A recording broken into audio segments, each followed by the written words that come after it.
Say hello to the newest model in the Toyota lineup, the Crown, a historic nameplate last sold in North America in the early 1970s.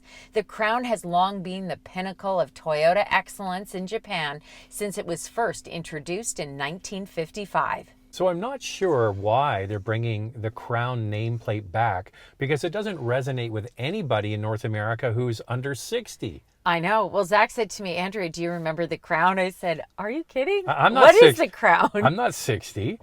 I mean, Her Majesty was coronated in 1952, Yeah. and the Crown was introduced in 1955. But I don't know if this is a miss or not. It replaces the Avalon, so now we've got the Crown. So what the heck is it? As I mentioned, the Toyota has replaced the outgoing full-size Camry-based sedan with this crossover-based sedan.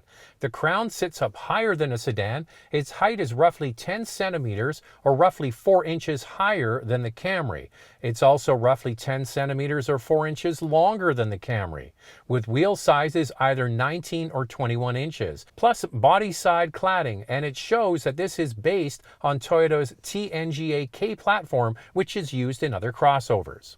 I think it's kind of interesting that Toyota is bringing out another sedan, considering we're in a world of crossovers and SUVs right now. I guess this is the ultimate crossover, right? You think about it. So it looks kind of like a sedan, Yeah. but it's based on a crossover platform. It sits higher. They say it's easier to get in and out of it. Sure.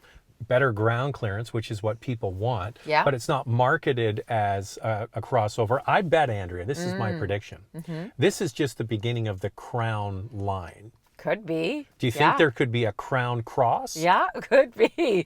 Very well could be. What I have to say about the looks, it looks really good. Has a bit of a futuristic exterior design. I don't know, when I look at it, I kind of see BZ4X, but a larger version of it. I like it. Well, the old Avalon was really kind of staid and geriatric looking, Yeah. big, floaty, boaty sedan. Yeah. I think they're trying to go with something a little more youthful, but using a name that's ancient. I don't get it. Yeah. Here's what's under the hood of the new Crown. All but the top Platinum model get a 2.5-liter hybrid system, similar to the RAV4 and Lexus NX and Lexus RX models with an eCVT. Horsepower for this model has not been stated, but look to the Lexus NX and RX base hybrid models as a guide. All Crown models are all-wheel drive, but what's exciting is the Platinum model gets the new Hybrid Max system with a turbo 2.4-liter four-cylinder and a solid 340 horsepower with a rear-wheel drive bias all-wheel drive system using the new 6-speed automatic transmission and what Toyota calls a rear e-axle electric motor. All models get normal, eco, and sport modes, but the Platinum gets Sport Plus. The Hybrid Max system will also be used in the new Lexus RX, so it's obvious that Toyota does look at the Crown as a top model. The top Platinum model comes standard with adaptive suspension to go along with better performance and e-axle goodies. So the old Avalon was sold with a hybrid. It's really the Camry hybrid system. Yeah. But then the larger engine was a V6, and obviously Toyota thinks that's out of step. They want to go hybrid, so 2 hybrid systems.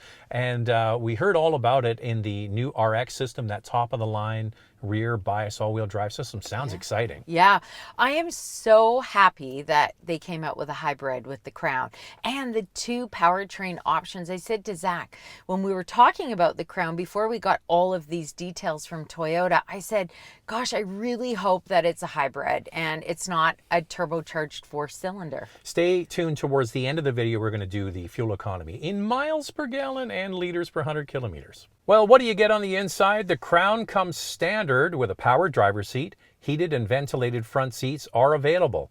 Plus, you get a mixture of cloth and Softex on the base model. All of the other trims get leather seating surfaces. The top 2 trims also get the fixed pano roof. Infotainment is covered with a standard 12.3-inch screen with over-the-air updates, plus all models get wireless Apple CarPlay and Android Auto.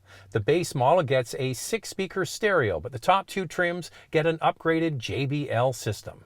Here's some final things you need to know about the Crown. It comes with Toyota's Safety Sense 3.0, including blind spot monitoring and rear cross traffic alert as standard equipment. The Crown comes with 3 trims, XLE, Limited, and Platinum, and that top Platinum trim gets the two-tone deviated colored roof. Here's the fuel economy. Let's start with the base hybrid. It gets 6.2 liters per 100 kilometers or 38 miles per gallon. And the top Platinum with the 340 horsepower system gets 8.4 liters per 100 kilometers or 28 miles per gallon. Pricing hasn't been announced, but this Crown will go on sale this fall. So, what do you think of the Crown? Do you think it's a great idea that Toyota brought this nameplate back? What do you think of the idea of a crossover-based sedan sitting up higher? The hybrid systems. There's a lot going on here. It's quite interesting. Toyota, I truly believe, Andrea, I would almost take this. I don't know anything. I'm just speculating. The Crown is the beginning of a kind of a sub-brand for Toyota. That's what I think. Yeah, could be. I'm just glad it's a hybrid. Consumers have another option out there for better fuel economy. Type below, let us know what you think. Do you like it? Do you think it's fugly? Would you buy one? What do you think the price is going to be? Yeah. And most important, what do they have to do, Andrea? Subscribe, hit that notification bell. You'll be notified when all of our reviews drop, and then you can watch them and follow along on Instagram. It's motormouth_Andrea. I give a sneak peek of what's coming up on the channel weekly. I think there's a lot of 8-year-old girls in princess outfits will want the Crown. Yeah.